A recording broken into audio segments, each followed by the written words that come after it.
life is an arcade. I wanna play every single game. These bright lights are making my heart race. Yo, welcome back, everybody. Authentic Vibes Only Podcast, episode 7 of season 2.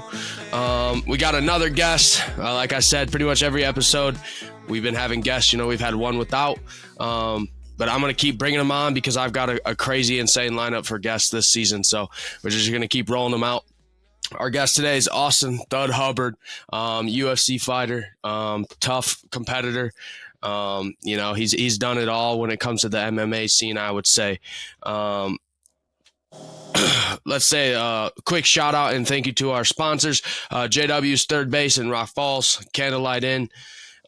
We have One Take for Photography as always, and then we're brought to you by the Authentic Vibes Only brand, where we just dropped our clothing. So if you're interested in getting your clothing, go ahead and check out the website. You guys know what's up with that. And then one last update, actually, I got a pop-up coming up in November in the Quad Cities. I'll be doing my first pop-up for the clothing brand there, November 4th and 5th. So if you guys are in the area, make a way out.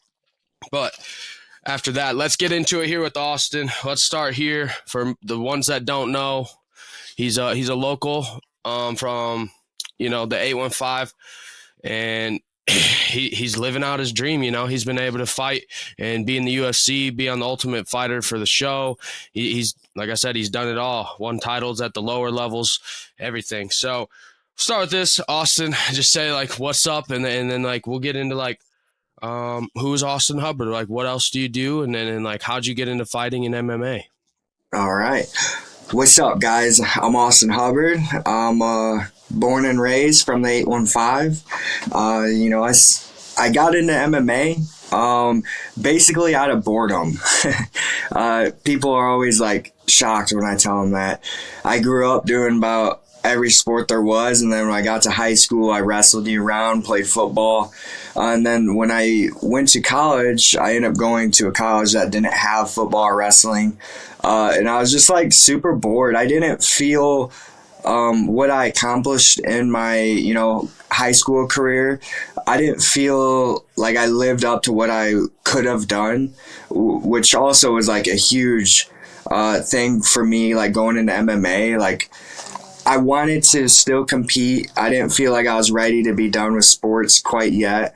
And I wanted to just like be active, have an outlet in that competitive nature still. So, you know, I went to the local MMA gym, and at the time it was Combat Zone. Nick Meyer ran that, and I started training there. My cousin actually, Sheldon Hubbard, got me to start going to practice. When I first started going, you know, I was only going to the wrestling practices to help the fighters in the gym on the wrestling days. And then, like, I don't know, it probably didn't take more than a week or two where I was like, man, I want to do all of this. And then I just hopped into all the training, and I showed up to every practice. And like I said, when I did it, I didn't have, like, any goal like, oh, this is going to be my career. I want to make it to the UFC or anything like that. I just wanted to work out, and I enjoyed the training of MMA, and it was so new to me. You know, it was unlike anything I've ever done. You know, the striking aspect, and then you know, I wrestled a long time, so the grappling aspect was somewhat familiar, but even learning, you know, jiu-jitsu, and then just combining everything together, it is literally like the ultimate sport. It tests you at every aspect of your life, physically, mentally, spiritually. And you know, like I said, I didn't have a goal of being in the UFC or anything like that. I just enjoyed it. I really enjoyed training, and it wasn't until I was 4-0 as a pro, I was like, you know what, maybe I can try this as a career. And, you know, at that point is when I moved out to Colorado, and I was out in Colorado for 7 years.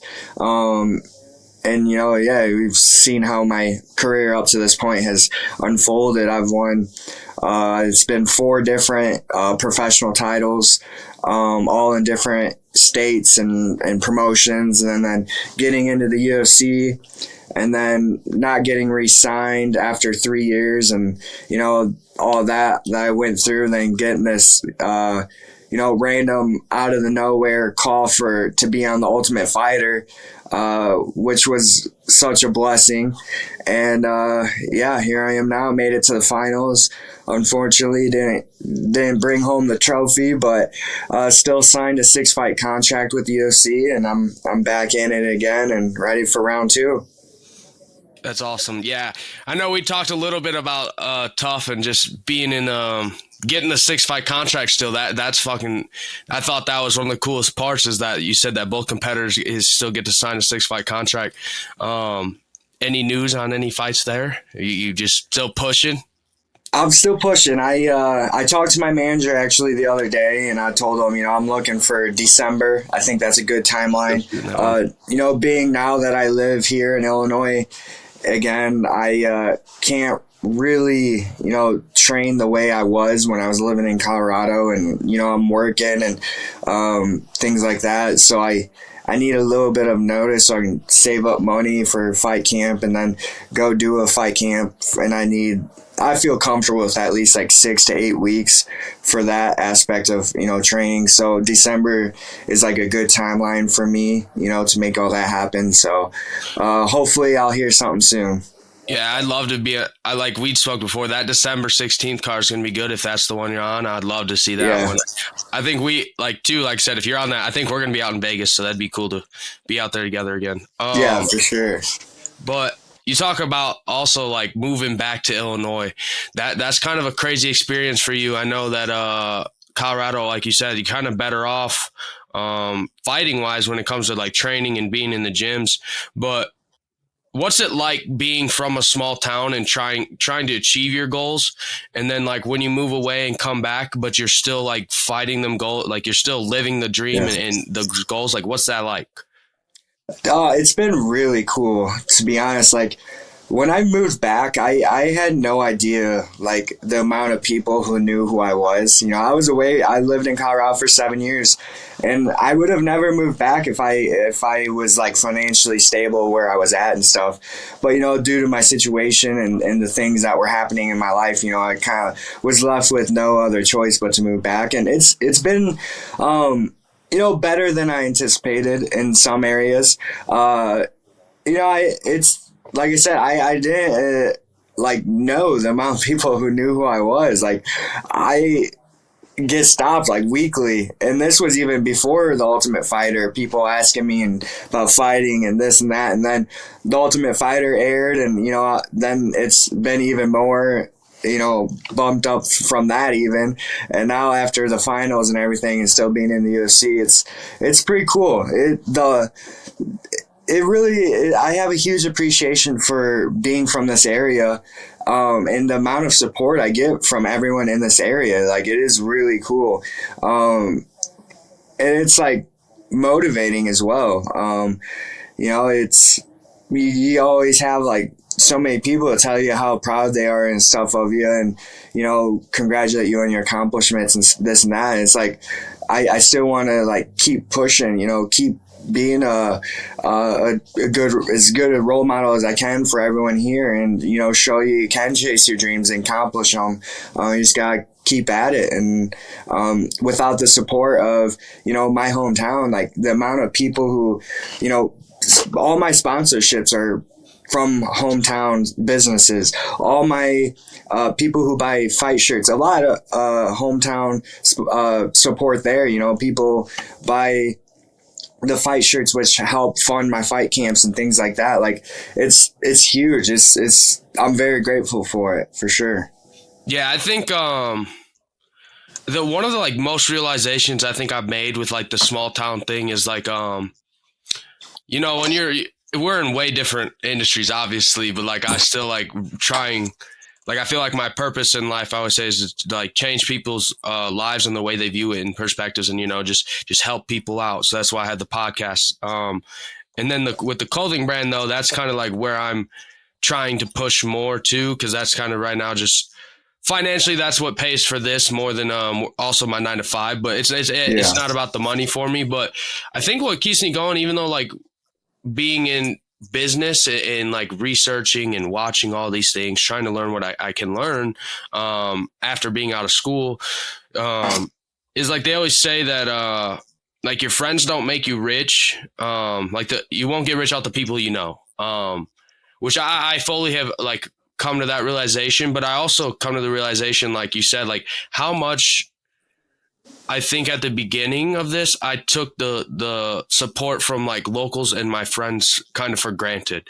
Cause at first, like, it's not like I don't love it and like, it doesn't feel good, but for me, like, it feels like I'm not accomplishing what I should accomplish by only having their support. So like, it's like a catch-22, like their support is pushing me to reach more. But at first, like I was kind of taking that for granted and just, that was something I needed to realize, like, that's still amazing. Like, look at the people around here. Like, it doesn't matter that it's not across the whole world yet or nothing. Like really just these are the people I want to make proud too. You know, it's this local community, it's small town.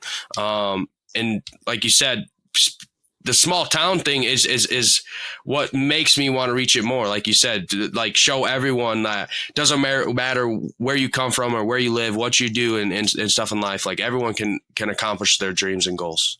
Absolutely. What's that been like with for you? I would say at the beginning, coming from like a small town, like how was it harder, or did you have like a lot of support at the beginning, or like family, friends? Like how was that when you finally like kind of got into the MMA, like you said, and then it clicked for you? Like, I think I could do this. Like, how did it all start there? Was it tough, or did you have a lot of support going off from the beginning? And obviously now it's just grown because, like you said, you've just reached goals, and then people start to learn more about you and learn who you are. Yeah. But how did it start at the beginning with, you know, I feel like sometimes it is hard starting in a small town. So. Yeah, it's funny. When I first started fighting, like, I get along with like pretty much everyone. I never have like, I'm very non-confrontational. I'm very easygoing. Like, I just want people to be happy and have a good time and this and that. Like, I've never been in a street fight or anything like that. Right. And like when I first started fighting, like no one actually believed I was like an MMA fighter. Like, oh, you're not doing that. Really? And then like, like, and then like I had my first couple of like amateur fights, and I was just, you know, I was starching dudes, putting them away, and you know, and then they released the fight video after the fights on YouTube, and then like people started watching my fights, and they're like, damn, you are like, you do fight, like you are completely different when you fight. And it was funny, like in that aspect, like no one believed I actually fought when I first fought. But it's always been really cool because some of my best memories in my career, you know, I've been fighting now for, it's crazy to think I've been fighting now for going on 13 years. From when I 12, 13, around that mark. Some of my best memories are from when I was starting, like the training, the fights themselves, like going to, a lot of my fights were in like Davenport for Cage Aggression. You know, I would always sell a lot of tickets and have a great hometown like support crowd. And then we would always have such a good time. Like it was always like the after parties after winning, and then a bunch of people, you know, would, you know, go up and they would rent a party bus and everyone just like have a good time. It was always a good time. And yeah, it was so fun. And those are always just like, will be like great memories of mine. Like, don't get me wrong, I'm still having fun. I'm still like good memories. But when you make a living off of something, everything's different. Like, obviously I'm much higher level, like competition now. Everything's just a lot more serious, you know, when that's the way you feed your family, you make a living, you pay your bills. Like, it's just a different level of like commitment, and it's not like about just having fun anymore. If you know what I mean. But it's been cool. It's been a cool journey. I definitely understand that, because like when you listen to like just like, you know, the most successful people in the world, just anybody, Joe Rogan, whatever, whoever it is, you know, athletes, musicians, they all say the same thing, that like once you make it, you really miss like you miss the beginning, you miss the journey, Yeah. you miss the grind, like the things you used to do. A lot of times, especially in like a business aspect, like they're like when you were the CEO, and you were the only person, and you were doing all the shit at the beginning, and now you don't do any of those things. You miss that stuff. It's just like so much more, like you said. There's so much more into it, and it is a little bit less serious. So it's kind of nice. And like you said, once you start getting money involved, and that's the way you have to feed the family, like it changes. Like it goes from, I feel like, unfortunately, like it is a little less fun. Yeah. Because it's like, I have to take this, like I have to do this. Like if I don't do this, like we're fucked. Like, seriously. Yeah. I mean, there's been fights where, like one fight in particular, it was after my brother passed.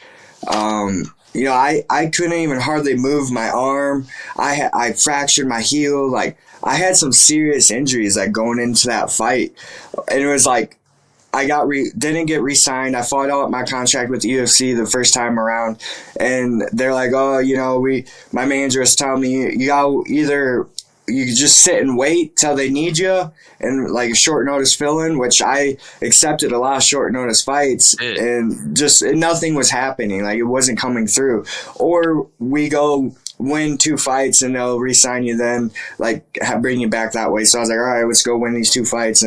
But then I ran into the problem of no one wanting to take the fight against me, and then that was a nightmare in itself. But then when I finally did get the 2 fights, you know, the one fight I was in particular where I had the injuries, like I was in such a bad financial situation. Like I had to fight. Like I could not pull out, even though like it was my right arm. So every time I threw a punch, like it hurt really bad. I couldn't hardly move it. Couldn't put any weight on my other foot, and I had to go fight. And that's what I had to do because I needed that money that bad, and I also needed that fight and win to get back to the UFC and, you know, back into, you know, where I wanted to be. So it's like going back to the beginning, like in the beginning, it's like, oh, it's not that serious. You know what I mean? But now like you get to a point where you have to do these things and you have to like, you know, suck up through the shittiest situations and do those sorts of things, you know, that you may not necessarily be able to, but you gotta figure out a way. And yeah, it's different. Yeah, I bet. Yeah, that sounds, it just sounds so, yeah, you just gotta it really makes it way harder because like, I think this is like a different aspect kind of, but like professional athletes, you know, everyone talks about how easy they have life, but like, you know, you're obviously not a top paid UFC guy. So it's definitely not, and I already think that UFC guys are pretty underappreciated and underpaid. So like, it's definitely not easy for you. So like when it becomes serious and like, you have to make the decisions where, like you said, it's like my life's going to be like, I had to take care of my family, but like, I also, unfortunately, like, I got to risk my health doing this, you know, like these, like, it sucks that it gets to that point where like, these are all like serious, like I got financial issues, my health's not good, but if I don't fight, like, what do we do? What's going to happen? You know? So it's, pretty amazing that you've made, you know, you still make those things happen though too. Let's talk a little about with that. How about overcoming adversity? So you're on Tough, unfortunately runner up, but you had an amazing run on the show. Appreciate it. Yeah, for sure. It was awesome seeing that. We'll talk a little bit probably about Tough in a little bit if we get on there. But overcoming adversity, what's it been like when you had those tough losses, you know, like you lost in Tough, but just in, UFC in general too, you've had a lot of tough fights. Like you said, you stepped in last minute a lot, and fought.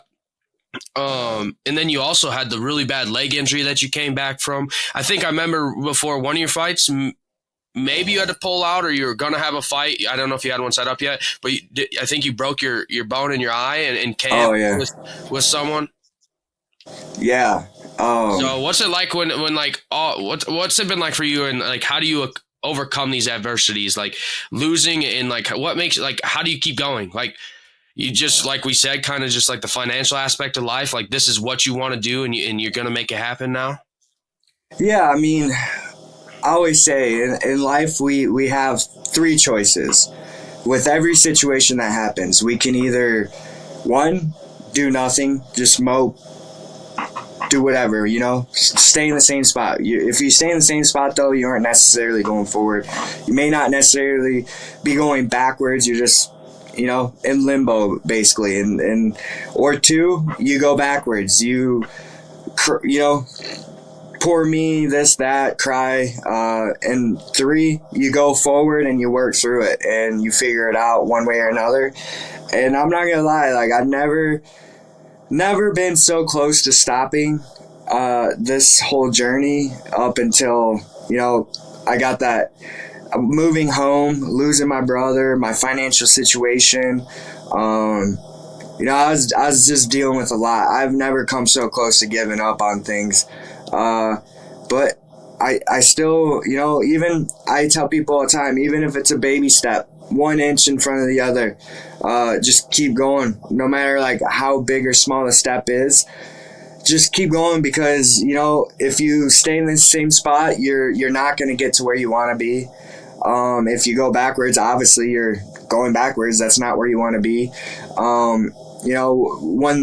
When things happen to you, I worked with a mental coach for a long time. I've read a bunch of, mental wellness and books along those lines. And one thing that my mental coach used to tell me was how you got to let go of things that don't serve you and use only things that serve you. So, and when situations happen that, it's your outlook of it, how are these things happening for me opposed to these things are happening to me? Yeah. And he always had me, even when my brother died, and we had conversations, and he's like, what's the positive of this? And at the time, I was like, there isn't positives. And I was like a little angry with him for even like saying that was a possibility.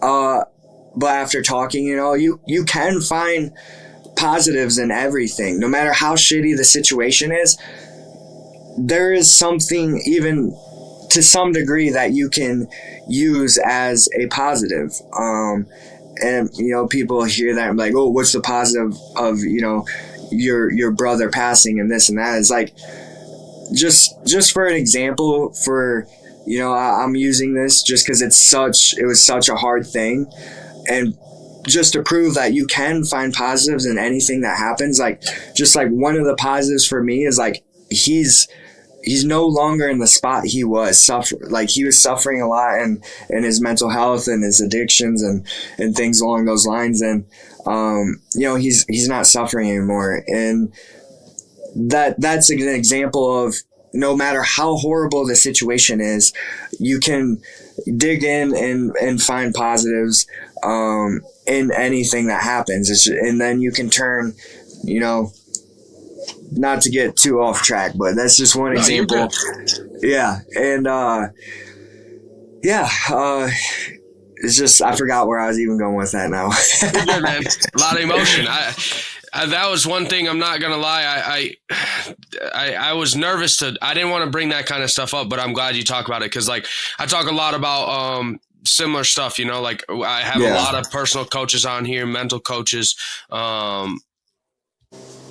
and we talk a lot about mental health and especially men's mental health. So like, it's cool. Yeah. It's a bit off of the fighting thing, but I have no problem with bringing it up. If like I let these conversations go where they go.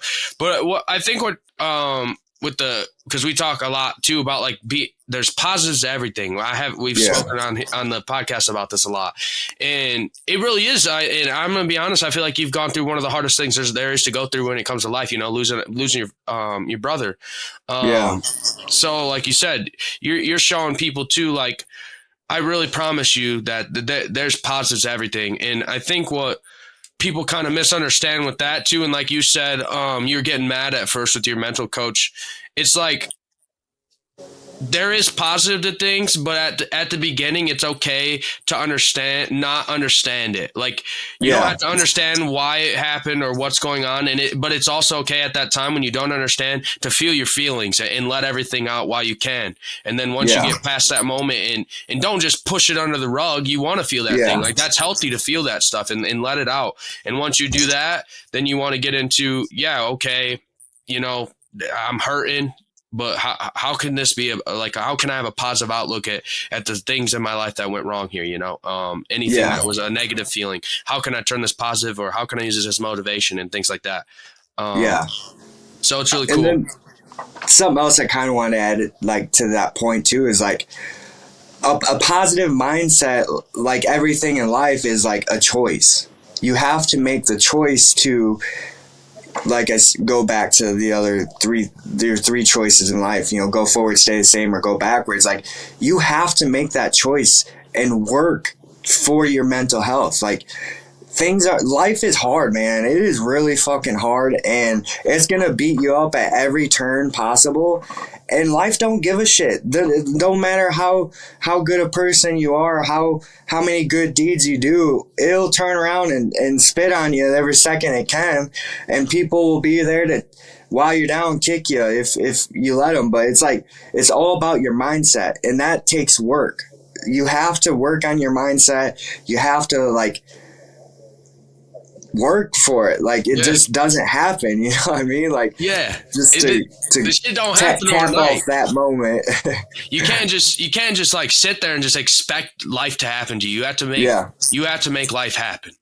Yeah, like chasing your goals and dreams, like, you have to make that happen, you know what I mean? That's not just gonna come to you and happen. You can't just sit here and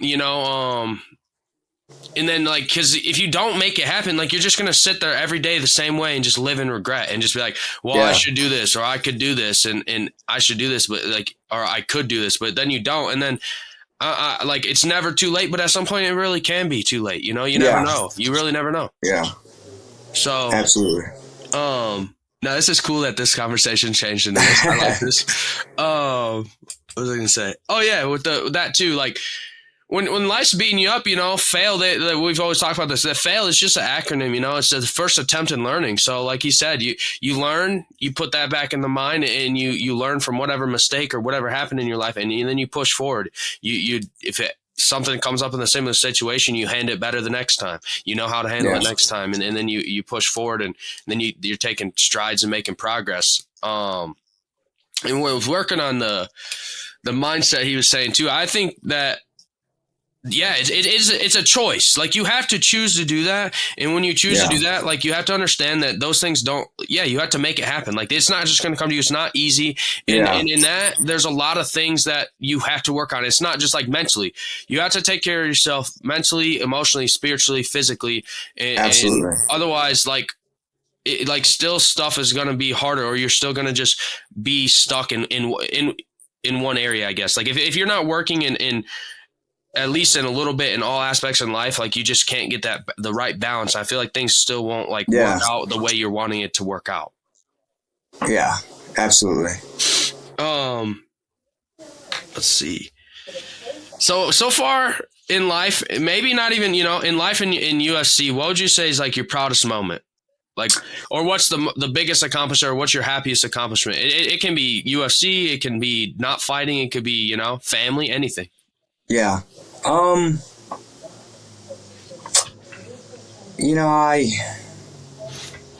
think my proudest moment, I guess I'll give you two answers, like my personal life and then my athletic life. Basically, like, what are you proudest of in life? Like, what could it be? Yeah. Some of my happiest moments, like, personally, was like my wedding, marrying my wife, and just that whole, we were planning, the typical hometown, choose a venue one night type of thing. And then we ended up getting married, and we went to Mexico, and we were there. It was a little smaller of a group of people, but, we had such an amazing time there in Mexico, and just like marrying her and having Chelsea as my wife and everything, like, we have an amazing relationship, and that's something I'm very happy, that brings me a lot of happiness and joy. Chelsea and Soph and just our family, and then, my athletic thing, I think that brings me, or was like a cool moment for me, was the fight actually, it wasn't even, I wasn't even in the UFC. It was like after I got released. It was the one I was talking about where I was injured. I lost my brother. Chelsea and I had a miscarriage. The financial stress. Just like I went into that fight with so many things like against me, and like every fucking day it seemed like a new thing was going wrong for me. Like it was crazy. And then I went into that fight and I absolutely dominated, and I won back, the cage aggression lightweight professional title. And that was like a very cool moment for me. Like I overcame so much to even get to that moment, and then to go in there and perform and capitalize, that made me happy. And like that walkout, the hometown support that I got for that fight, like when I was walking out, like the whole arena was like for me, like cheering for me. And it was like one of the coolest experiences that I've ever had, like with a walkout, even above any walkout I had in the UFC, any like of my other title fights or anything. Like that was a really cool moment for me in my athletic career that I'll always remember. It was definitely the top of the list.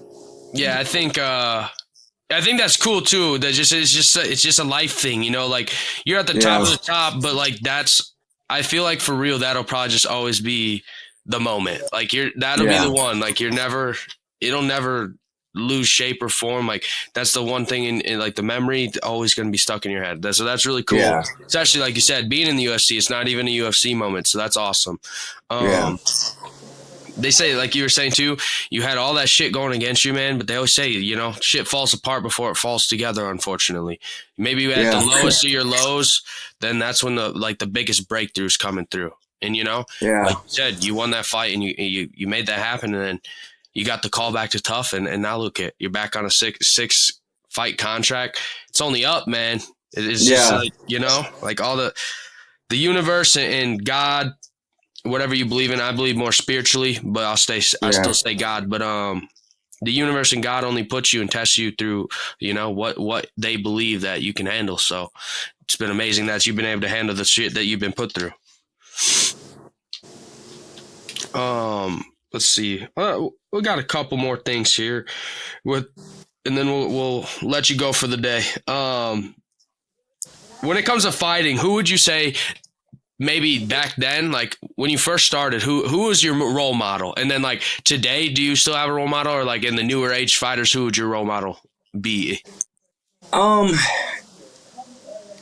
you say role model, do you mean like someone who like I used as motivation to drive me to be successful in this? I could say that. Like I would say take it how you want. I would say way I would say maybe role model, like drive you to be successful, but like a fighter you looked up to, like you love watching him, and like when you watch him, like I want to be like that, or I want to be better, or like I want to try to be at the level he's at. Yeah. I'm biased in this part of my question because all the people I look up to, I know and train with personally. I know, they're just my friends, so I know him at a personal level. And so like watching like Justin Gaethje fight, like Neil Magny, like Curtis Blades, like Corey Sandhagen, like there's a long list of like these people who are such, like I know them outside the gym, inside the gym, and they're such great people. It's people like that like I hold high standard to, like just like, cause I know their mindsets and things, and like how they think and overcome things. Like it's motivation, really motivational for me. And then they go out there and do great things in their career and get it done. And so that's like cool to me and motivational to me, like all those guys that I mentioned. But I mean, you always got to throw in like the legends of the sport that I grew up watching, like before I even got into MMA, like GSP and John Jones, and like these guys are like legends. I mean, look at what they did in their career, and that's obviously like you don't get into something just wanting to be like average. You know what I mean? You want to be good as possible, and you like Anderson Silva's another one. Obviously, they had such great runs in their UFC careers. I mean, obviously John Jones is still going, and look at all the great things they accomplished. Like, obviously you can look at that and be like, dang, I want to do that. I want to be like, have that type of thing, and use that as motivation to, try to accomplish those sorts of things as well. So it's kind of like a 2-part answer, I guess, for that. No, that's cool. I know this is a little weird of a maybe. I think it makes sense, but like it's making sense to me right now. I think the cool thing you're saying with that, like role model wise, like it's like it's a personal thing, like getting to know someone on a different level, like that helps you pick your role models, like shit, you could have even said, your dad or whatever, and I would have understood because, it is like a more personal thing. But they always say, I don't know how it really goes in fighting, but like when you go train at gyms and stuff, can they kick you out and shit? I guess here's my question, because this will kind of make this make sense. If you're like not like fighting well or anything, can they like kick you out of your gym? Yeah. So I mean, I've seen people get kicked out. You get kicked out for various reasons, but yeah, they definitely can kick you out. Or you can even go to a gym and say you want to be a part of a team, and they'll give you like a week trial. Okay, let's see what you got, see how you blend with the team, and yeah, if you don't mesh well with the team, you're in there. So when we're training, like sparring days and stuff, like we're not trying to knock each other out. You know what I mean? That's at least where I train. That's like a big no. You're not trying to take people out in practice, because you get paid for fighting at your fight, not in practice. You know what I mean? If you're in there just trying to hurt everyone all the time and being a dickhead and just don't mesh well with the team, yeah, they'll absolutely like give you the boot and you're not welcome part of the team type of thing. Sorry. Oh yeah, go ahead. Oh, I was going to say, I think that's kind of where this goes, like with the personal role model too. I think it's like, they would say like your talents get you in your room, but like who you are as a person keeps you there. So I think that's kind of cool with like how your role models is. And like you got to meet these people in there, and then you personally too, like making that relationship, talent's going to get you somewhere, but like who you are as a person really matters to people. So that's why it's cool how those are like your role models just by getting to know them. That's how it made them like even more your role models, is understanding them as people and having genuine relationships and shit. So yeah, absolutely. Oh, let's see.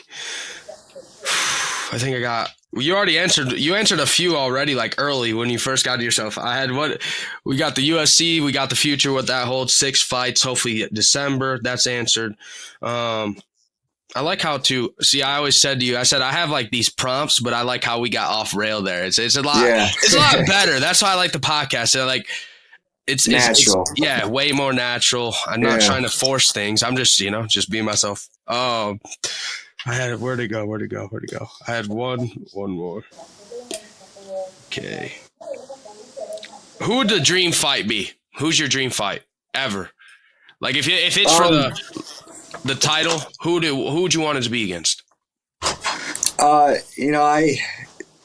It's funny when people ask me these things. Like, I know some fighters they have a fight where they're like, I want to fight this guy, or, this is my dream fight. For me, like, I literally do not give a shit who I fight. Like, I never have and I never will. Like, as a fighter, in my mind, like, it's not my job to pick who I fight, you know what I mean? My job is to fight whoever's in front of me. So I've never been in a mindset of, ooh, I want to call this guy out for this matchup, or this is my dream fight, because I literally don't care. Like, I've never said no to anyone, and I'll fight whoever, because it don't matter. Like, my job's to fight, not have a, so I don't really have like a dream fight. I guess my dream fight would be whoever has the belt, and I would love to fight him for it. You know what I mean? Like, that's my dream fight. Let me fucking fight him. Let me fight him. Like, I love that though. That's cool. That's awesome. So that's always like been my attitude, like especially when I was coming up too, like I had so many like backouts and change of opponents, like I couldn't be attached to one person when I signed a contract because I was always getting other people, like multiple other people, especially as an amateur in my early pro fights. That was like a huge thing. So it's like I never cared. It never mattered. Like it is whoever is there is who I'll fight, and that's just my mindset. Love it. Yeah, I love that though. Yeah, I think I like it because you're like it's just simple. I'm in it to fight. I'm gonna fight whoever. It's not all about the business aspect. Like that is like the business aspect, but you're not like trying to blow it up. Like let me fucking call this guy out and start all this drama and all this shit. You're just like you're actually in it for like business. I'm a fighter. I'm gonna make the money. I'm gonna fucking fight. Yeah. It don't matter who. Just give me an opponent.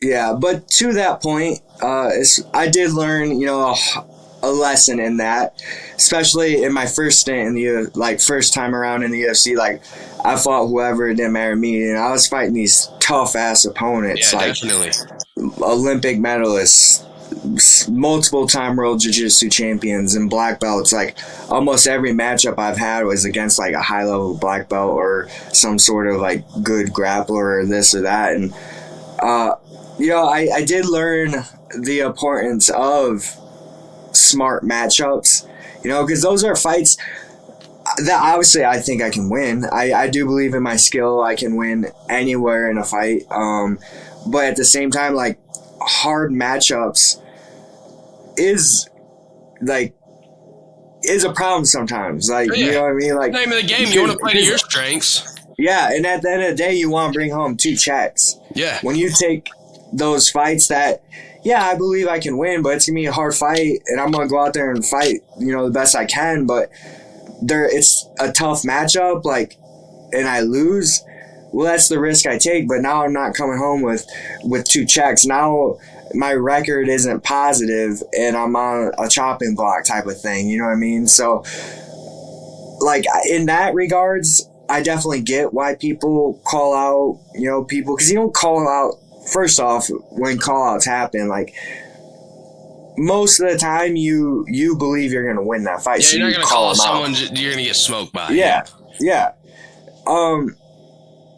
And don't get me wrong, there's scenarios where you call someone out, you genuinely want to beat that dude because you think they're the best dude or something like that. Like, that does happen. I'm not saying that every time you call someone out, you only think you're going to win and not lose.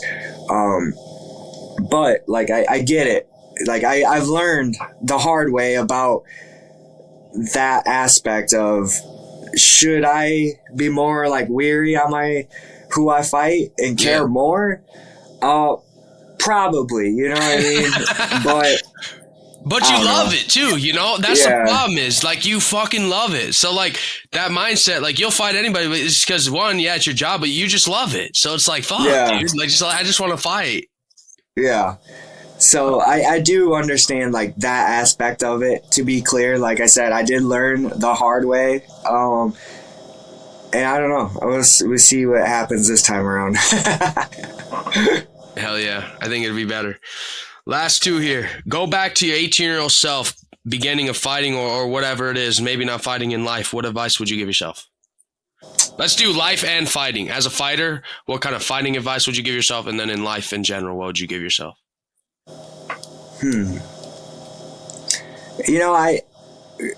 I think what I would tell myself is my younger self, 18-year-old self.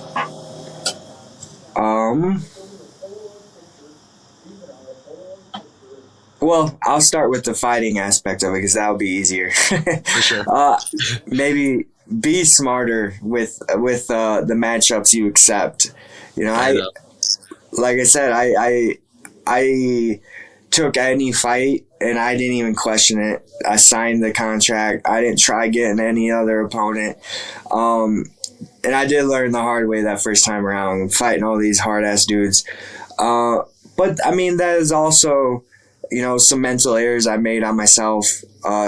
you know, like we were saying earlier, you live and you learn, you fail, you grow, sort of thing. So it's easy to look back and say I shoulda, coulda, woulda, sort of thing. But, you know, because you're going through life, like your life experience, that's how you get better. So, no, maybe I wouldn't have had the same perspective if I didn't have those go through the things I did, you know what I mean, sort of thing. Without the adversities, yeah, maybe you would. Yeah, you'd be. You know, that's the cool thing is like without them, who would I be? You know, like exactly. Maybe I wouldn't even enjoy the person I am without it. You know, so like, yeah. I guess in that saying it, you know, it kind of clicked to me that I think if I could go back in my fighting and just in life, is just like, just take the mental side of things a lot more serious, like, you know, digging deeper into yourself. And that is something I wish I would have done earlier in my life, is like the mental health, like mental coach, mental books, like how to, because learning those things also, I feel like I've gained confidence in myself. You know, you kind of accept yourself more, you know what I mean? Like when you dig deeper your authentic into, like, self. Yeah, best way to put it. That's the way I describe it. That's why, you know, the brand. That's how the brand started. It's the same way, man. Like me going through that, you know, taking that shit more serious, you know, finding out who I am, you know, and then that's where we're at. How would you describe what's your definition of authentic? Just, you know, being true to what you believe in, and no matter what noise is around you, going and pushing you in any direction, just standing strong and being what you know, believe in. And then on top of that, to go even a little deeper, is like to be honest. Like something I always try to do is like, I don't want to lie ever. Like, don't lie, don't, like, all those sorts of things. Like, be a good person, you know what I mean? Like, be someone you would want to be around, you know what I mean? Like, be proud of yourself, like all of these sorts of things like that. I love it, man. All right. There you have it. I'm done. You know, I don't have any more questions. I think this has been a fucking amazing episode. Like I said, I love the turn it took. And I appreciate you, you know, being open and vulnerable, giving me everything you've had. You know, like I said, I didn't know. I was a little nervous. I didn't want to bring those things up, but I'm glad, you know, it just came out in, you know, just it's part of the journey. So it's hard to ignore it sometimes. Yeah, for sure. I just, you know, I feel nervous. It makes me more nervous when I don't know, like, we've known each other. We've hung out a couple times now, but like, I don't know you that well. So I didn't want to bring certain things up, but I am glad that, you know, I appreciate you being, you know, open with that and vulnerable and put it on the show. Cause like I said, it was really cool to have you on here for the UFC aspect, but really, like, it is a self-improvement podcast. So like, it's really cool that that's how that kind of went. But there you have it. Austin Thud Hubbard, UFC fighter. He's going to be back in the octagon soon. Like he said, he's got 6 fights, hopefully in December. So be looking for him. And support them as much as you can, guys. Like, even if you're not local, whatever. And a lot of people that watch are local, but support them, support the locals, man. We can all make it. We can all build together. We can all help each other. So, thanks, Austin, again for coming on. This has been a good episode. And yeah, I don't know what the future holds. Thanks everyone for listening and watching. A free falling like I'm skydiving, teacher and student, 2 worlds colliding. I love music, I don't abuse it. Take your crafts and you infuse them. Say you're normal, that's kinda weird. In deep thought, stroking my beard. Head of the table, saying my cheers. Ended up grateful for all the tears. Ready to grind for years. Been loving what's in the mirror. Ready to grind for years. Been loving what's in